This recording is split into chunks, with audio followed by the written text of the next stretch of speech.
6 AM nga kumarites ay umalis na nga ako kanina sa bahay para nga po kumuha na ng ticket sa bus. Di na lang talaga ang Ultra Bus sa April 26 nga po ay meron pa silang available na seat. Dahil sa DLTV nga po ay wala na talagang available na ticket at sa May 12 pa nga po pwede silang magpakuha. Kala mo maaga ka nang nakakuha ng ticket dahil isang linggo pa lang bago ang biyahe ubos na pala talaga. Tinangalang din at dala ko nga po yung ID ng dalawa at meron nga pong discount ang mga estudyante. Kaya naman pagkakuha ko nga po ng ticket ay sumakay din naman kaagad ako ng jeep pauwi nga po ng bahay dahil talaga namang inaantok ako.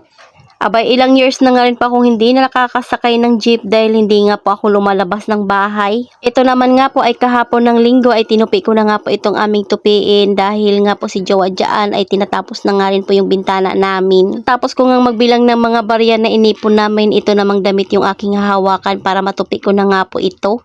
Si Kuya Sian nga po at si Tyler yung tao sa baba at dito naman nga kami ni Jowa sa taas. Mga 2 PM nga si Jowa nag-umpisa ng kanyang ginagawa at inumpisahan ko na nga rin po yung pagtutupi kaya anong oras na nga rin po talaga kami natapos. Kung makikita nyo nga dyan kumarites, ang dami ko talagang tupiin dahil hindi nga pa ako nakakapagtupi dahil busy nga rin po ako sa baba.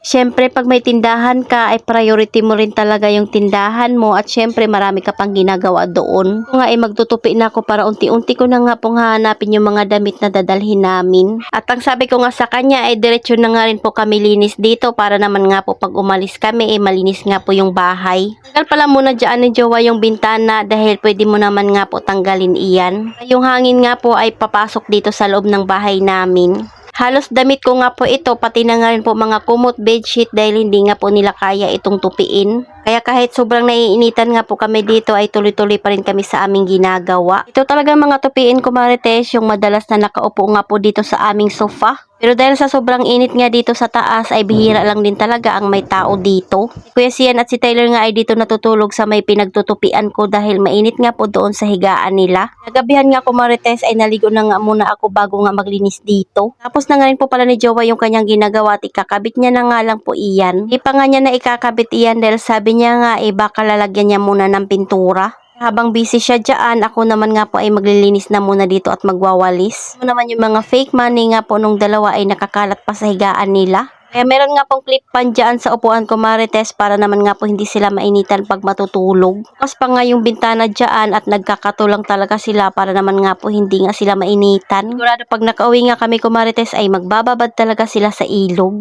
Bago pala ako dyan mag-vacuum kumarites, ang ginagawa ko talaga ay winawalis ko na nga muna. Para talaga naman yung mga alikabok ay natanggal ko na nga muna. Sobrang dami din talaga ng mga alikabok dyan dahil sa ginagawa ni Jowa. Hindi naman na ako masyadong linisin dyan dahil naglinis na nga si Jowa bago ako umakyat. Yung ibang mga damit nga kanina ay nailigpit ko na bago ako makaligo. Pero kahit kaliligo ko nga lang dyan kumarites, sobrang pawis ko nga po kaagad dahil sobrang init din talaga. Na nga at inoff ko nga po yung dalawang electric pan dyan para makapagwalis ako ng maayos. Pagkatapos ko naman nga po magwalis ay bumalik nga po ako doon sa mga damit na aking nililigpit. Iniiwan ko na nga po yung mga pagpipilian ko na dadalhin.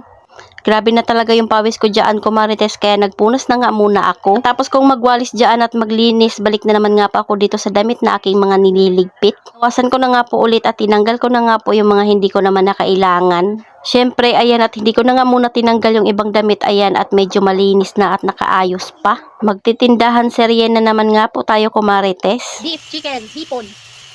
Hipon? Hipon. Oo. Ilan? Tatlong kamen. 21, 29, 30, 40, 50. Oo. Thank you. 40. Uno.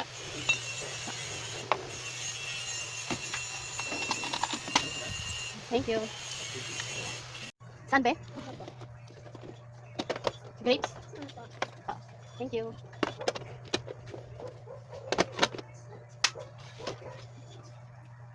Eleven.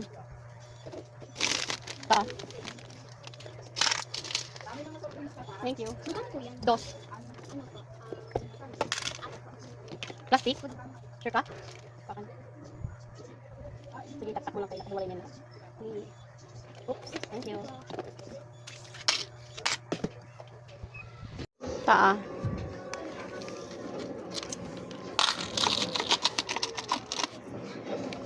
Thank you.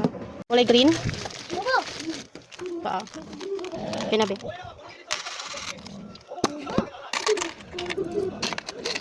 Sukli, be. Thank you. Coke na maliit.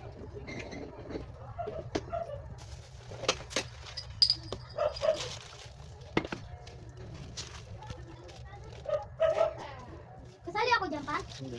Look, Thank you. dito ka eh.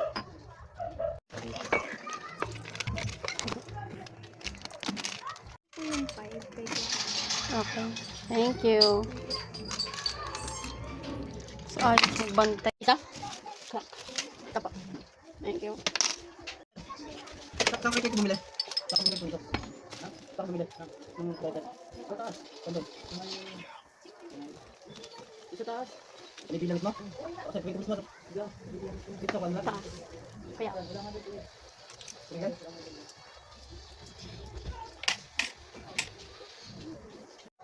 Ito po. Thank you.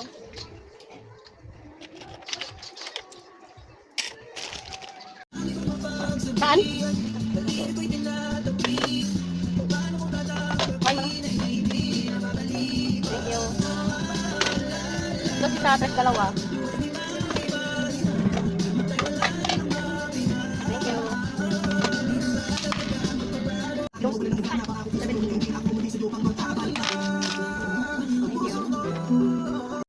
Cheesy manghang dalawa. Cheesy manghang. Wala ding manghang. Royal na lang. Royal na lang. Wala mga soft drinks na yun. Ah.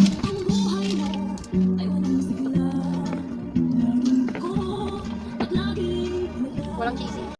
Ha? Karina. Marina. Bye. Ilan po?